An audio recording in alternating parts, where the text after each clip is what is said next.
Sekali lagi, jangan memanfaatkan agama apalagi mengatasnamakan Tuhan untuk keinginan pribadimu. Itu pengecut dan pecundang namanya. Dalam kehidupan dunia ini, silahkan. Hiduplah sesuka pikiranmu, tapi ingat kau akan mati. Cintailah apa saja sesuka hatimu, tapi ingat kau akan meninggalkannya. Berbuatlah sesuka kelaminmu, tapi ingat kau akan dibalas. Paling lambat awal tahun 2025 nanti, yang tinggal beberapa tahun lagi loh. Semuanya, segalanya bahkan seluruh kemunafikan yang mengatasnamakan agama, pecundang yang mengatasnamakan Tuhan, dan para pengkhianat kebaikan akan dihancurkan. Khususnya para kadang kinasiku sekalian, percayalah, awalannya tidak ada yang bisa menghindari atau menolak. Perhatikan saja di sekeliling, apalagi mengusir bagaimana keadaan sikonnya orang-orang munafik yang mengatasnamakan pamrih, pecundang yang mengatasnamakan Tuhan, dan penyuka keburukan yang di kelamin atau syahwat manusia yang sedang mencintai dunia. Untukmu, selain sudah sadar dengan penyerahan diri secara sudah memperbaiki laku diri, kita tunggu bersama-sama puncaknya, ya, yang menggetarkan jiwa raga. Apa yang akan terjadi dan kesadaran rasa cinta kasih sayang itu segera bertaubat kepada yang membuat pikiran gelisah, yang masih hidup hingga tahun hati yang merana 25 nanti, namun dan tidak mau sadar diri dan bertaubat serta memperbaiki laku. Percayalah, endingnya kesadaran universal atau kesadaran murni. Tercerahkanlah kita semuanya, atau kesadaran tertinggi penuh cinta kasih sayang dari kesadaran hidup hati saya, seorang dan putro kekudangannya Romo itu bukan pada rahayu, sabar atau tidaknya, damai, dan bukan pada terampilnya saya menahan emosi atau sugeng rahayu lir ing sambikala amanggih yuwana, melainkan pada tentang mengenali emosinya dengan kunci dan menyalurkannya secara semuanya tanpa terkecuali dengan kesadaran rasa cinta kasih sayang itu kepada apapun, siapapun, dimanapun, hingga sampai kapanpun. Dan inilah yang dimaksud dari menebar kesadaran rasa cinta kasih sayang Romo tanpa ego, pamrih, arogan. Sedangkan untuk menghubungkan kedirian putro dengan Romonya adalah perjalanan yang tidak diketahui oleh banyak orang, bahkan putro itu sendiri, bahwasanya ketika mata mistik laku spiritual putro terbuka, maka mata fisik manusia tertutup. Sehingganya dia tidak melihat apapun, karena apapun itu tidak ada selain Romo. Masih ingat ketika saya mematikan di saat panjenengan berhasil mencapai puncaknya laku manekung atau laku gembleng? Namun panjenengan tidak melihat Romo, bukan? Itu karena Romo ono ing telenge rahsaniro. Para putra maksudnya. Ada pada kesadaran hidupmu. Jadi, untuk bisa melihat Romo, maka putra harus mijilake Romo. Jeneng sira ingsun mijilake, mula jeneng sira kudu bisa mijilake ingsun. Kadangku, putra kekudangane Romo, orang hebat, orang kuat, orang sakti, orang beriman, orang suci, orang tercerahkan maksudnya. Bukan mereka yang mampu melawan kemauan pikir di otaknya, kehendak batin di hatinya, keinginan syahwat pada kelaminnya. Atau bukan mereka yang bisa menahan kemauan pikir di otaknya, kehendak batin di hatinya, keinginan syahwat pada kelaminnya, dengan sabar atau kesabaran, bahkan dengan wahyu pancalaku sekalipun. Bukan. Sama sekali bukan. Putra kekudangane Rama, orang hebat, orang kuat, orang sakti, orang beriman, orang suci, orang tercerahkan maksudnya, adalah mereka yang bisa mampu mengenali, menguasai, dan mengendalikan kemauan pikir di otaknya, kehendak batin di hatinya, keinginan syahwat pada kelaminnya, kemudian mampu bisa mengarahkan atau menyalurkannya secara tepat dengan kesadaran rasa cinta kasih sayang hidup kepada apapun, siapapun, dimanapun, hingga sampai kapanpun. Inilah arti maksud dari samu barang tumindak kinantenan sarwa mijil. Dan inilah bagian tertinggi dari seluruh lelaku bagaimanapun dan laku apapun istilahnya. Klimak akhirnya, klimak teguhnya, klimak rahayunya, klimak selamatnya, klimak bahagianya, klimak sempurnanya, dan klimak abadinya. Aku adalah kamu, kamu adalah aku, namun aku bukan kamu, dan kamu bukan aku, kalau kamu tidak bisa mijilake aku sebagaimana aku yang bisa mijilake kamu. Para kadang kinasiku sekalian, betapapun pintar dan pandai atau fasih serta lihainya seseorang berbicara tentang keilmuan dalam hal dan bidang apapun, terutama tentang ilmu agama, jikalau masih ada kebencian, sirik, iri, dengki, buli, hasut, fitnah, dan dendam,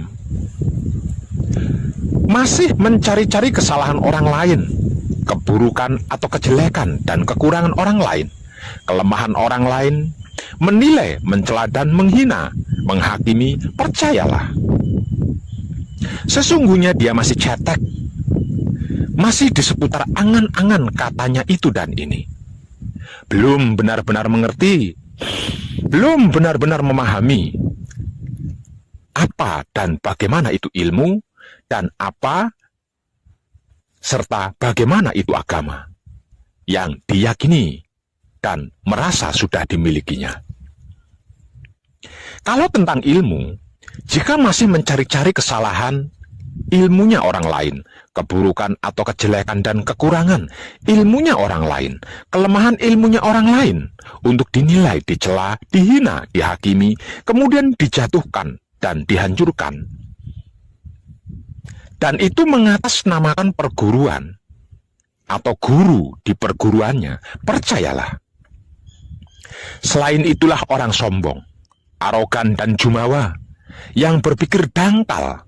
Sesungguhnya dia masih cetek, masih di seputar angan-angannya sendiri, yang mempercayai ilmu katanya orang lain dan ini itu.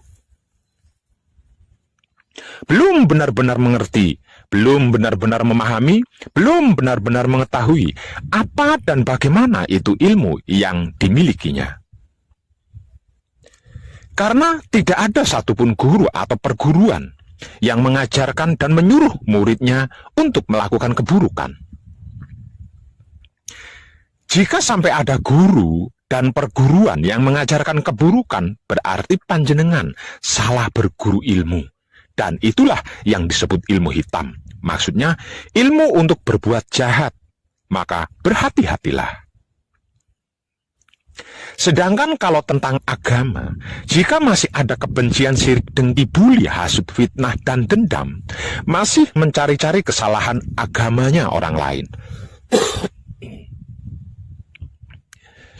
keburukan atau kejelekan dan kekurangan agamanya orang lain, kelemahan agamanya orang lain, untuk dinilai, dicela dan dihina, dicaci maki, dihakimi, diajak berdebat, adu argumen, yang ujung-ujungnya menjadi pertengkaran dan perkelahian, bahkan perang, dan itu di atas namakan agama dan Tuhan di dalam agamanya, percayalah, itulah mayat hidup yang tidak berpikir walau berotak, tidak bernurani walau berhati. Namanya juga mayat hidup. Edan tenang. Sesungguhnya dia masih cetek, masih di seputar angan-angannya sendiri yang meyakini katanya orang lain dan itu ini. Belum benar-benar mengerti, belum benar-benar memahami, sehingga belum mengetahui apa dan bagaimana itu agama yang diyakininya. Karena tidak ada satupun agama dan Tuhan di dalamnya yang mengajarkan dan menyuruh pengikutnya untuk melakukan keburukan.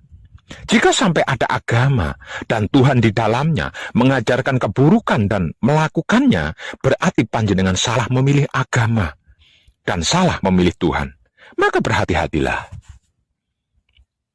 Jadi, kalau ada kiai ustadz atau ustazah, dai, bahkan habib atau syekh sekalipun, pendeta, pemangku, biksu, dan sejenisnya dari keyakinan agama panjenengan masing-masing, jika berbicara lantang dan lancang, melontarkan kata-kata kebencian, cacian, makian, hinaan, celaan pada keyakinan lain, agama lain, atau orang lain, dan apapun itu, di depan panjenengan-panjenengan, apalagi di sebuah majelis taklim atau majelis akbar, dan lain-lain sebagainya, jangan lama-lama, apalagi sampai mengikutinya. Cepat pergi dan tinggalkan dia. Karena selain dia sedang mendustai panjenengan, dia sedang memprovokasi panjenengan agar supaya panjenengan bisa dijadikan kambing hitam dan korbannya untuk mencapai misi dan visi pribadinya. Sekalipun dibungkus dalil dan ayat-ayat serta firman-firman dari kitab suci agama yang panjenengan anut, yakini kebencian tetaplah kebencian, keburukan tetaplah keburukan, karena dalam kitab suci apapun tidak ada dalil dan firman yang berayat berkebencian, sirik, iri, dengki, buli, hasut, fitnah, dan dendam. Mencari-cari kesalahan agamanya orang lain, keburukan atau kejelekan dan kekurangan agamanya orang lain, kelemahan agamanya orang lain, itu sama sekali tidak ada. Saya yakin panjenengan cerdas dalam hal ini. Artinya, panjenengan bisa mengerti dan memahami mana kata-kata tulus dan baik, mana yang tidak.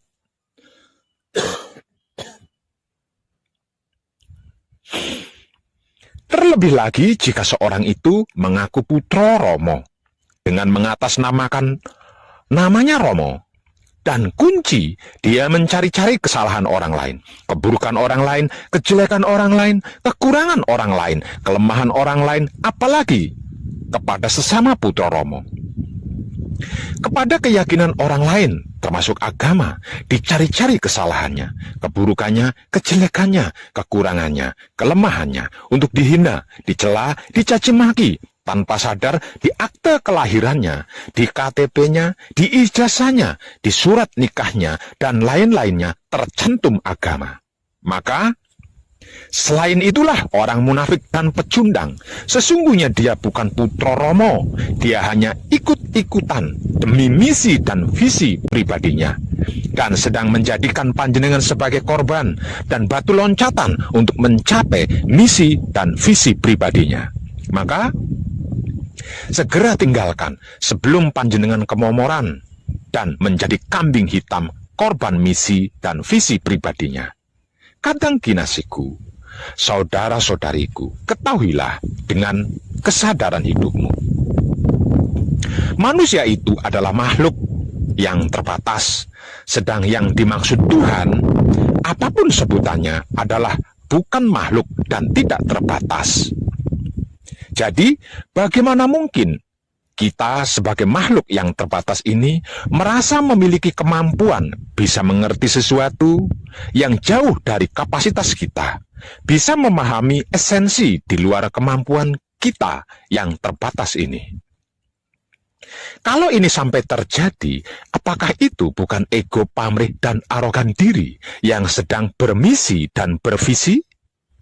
Coba renungkan dan renungi dengan sadar. Jangan terburu-buru menyimpulkan dulu. Renungi dan renungkan saja dulu. Kira-kira iya begitu? Apa iya begitu? Ini dan disinilah salah satu akar masalah dari masalah-masalah yang tidak manusiawi paling utama. yang sedang tumbuh berkembang di NKRI yang sama-sama kita cintai ini. Bahkan bisa jadi akan menjadi pemicu paling utama terjadinya aksi Panglima Sapu Jagat yang bakal terjadi sekitar tahun 2025 nanti. Sebab dari pengertian dan pemahaman makhluk terbatas ini, akibatnya tidak sedikit jumlahnya orang-orang terjebak dalam cara berpikir di mana mereka memanusiakan Tuhannya. Sehingga merasa punya hak mendikte kemauan Tuhan, bahkan merebut dan mengambil alih kuasa Tuhan. Konyolnya lagi, merasa mampu melindungi Tuhan dari berbagai macam ancaman dan menjaga harga diri Tuhan dari orang-orang yang menghina dan mengancam Tuhan. Merasa tahu apa yang Tuhan pikirkan dan merasa punya hak wewenang bertindak atas nama Tuhan. Hingga pada akhirnya, kelemah lembutan pemikiran manusianya dan kesadaran hati nurani makhluk terbatasnya berubah menjadi sifat arogansi dan sikap radikalisme yang berkelakuan tega dan kejam. Membabi buta menghancurkan apapun yang dianggapnya pesaing dan penghalang misi visinya. Inilah bahaya besar yang sedang mengancam NKRI kita saat ini dan sudah terjadi di beberapa titik daerah dan wilayah NKRI kita. Mengatasnamakan Tuhan untuk kepentingan pribadi dengan cara mendogmakan prinsip hidup yang sebenarnya tidak ada di dalam kitab suci agama apapun.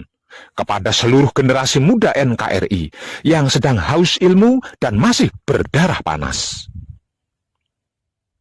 Ini adalah akibat dari sebab para guru-guru, para pembimbing, kiai, pendeta, biksu atau bikuni, pemangku, dan entah apalagi sebutannya, yang sebagai pengajar dalam masing-masing agama atau kepercayaan, yang menyampaikan dan mengajarkan kitab sucinya masing-masing agamanya dengan tidak jujur apa adanya, melainkan dengan misi dan visi pribadinya, bahkan politik di dalamnya.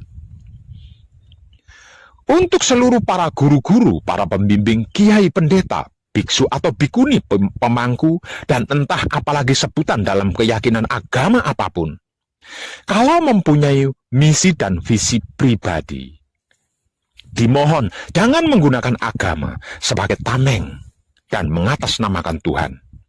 Masih ada banyak cara dan teknik lainnya. Kalau tidak tahu dan tidak bisa, datang temui Wong dan Bagu. Nanti saya ajari cara dan teknik mencapai misi dan visi dengan baik dan tepat. Dijamin berhasil dan gratis belajarnya. Jangan korbankan generasi anak bangsa NKRI kita, yang tak lain dan tak bukan adalah saudara-saudari panjenengan sendiri, bahkan anak cucu keturunan panjenengan sendiri. Sekali lagi, jangan memanfaatkan agama apalagi mengatasnamakan Tuhan untuk keinginan pribadimu. Itu pengecut dan pecundang namanya. Dalam kehidupan dunia ini, silakan. Hiduplah sesuka pikiranmu, tapi ingat kau akan mati. Cintailah apa saja sesuka hatimu, tapi ingat kau akan meninggalkannya. Berbuatlah sesuka kelaminmu, tapi ingat kau akan dibalas. Paling lambat awal tahun 2025. Semuanya, segalanya, bahkan seluruh kemunafikan yang mengatasnamakan agama, pecundang yang mengatasnamakan Tuhan, dan para pengkhianat kebaikan akan dihancurkan. Tidak percaya? Awalannya ini sudah terjadi loh. Perhatikan saja di sekelilingmu. Bagaimana keadaan sikonnya orang-orang munafik yang mengatasnamakan agama, pecundang yang mengatasnamakan Tuhan, dan penyuka keburukan yang tidak berkemanusiaan. Perhatikan. Untukmu yang sudah sadar dan bertaubat serta sudah memperbaiki laku diri, kita tunggu bersama-sama puncaknya ya. Kita saksikan apa yang akan terjadi bagi mereka yang tidak segera bertaubat dan memperbaiki laku diri, yang masih hidup hingga tahun 2025 nanti. Namun tidak mau sadar diri dan bertaubat serta memperbaiki laku. Edan tenan. Tercerahkanlah kita semuanya, dan salam setuhan penuh cinta kasih sayang dari dalam lubuk hati saya, Wong Edan Bagu yang paling dalam. Selamat, selamat, selamat, rahayu, rahayu, rahayu, damai, damai, damai tentram. Saya Wong Edan Bagu ngaturaken sugeng rahayu lir ing sambikala amanggih yuwana pinayungan mring ingkang maha suci.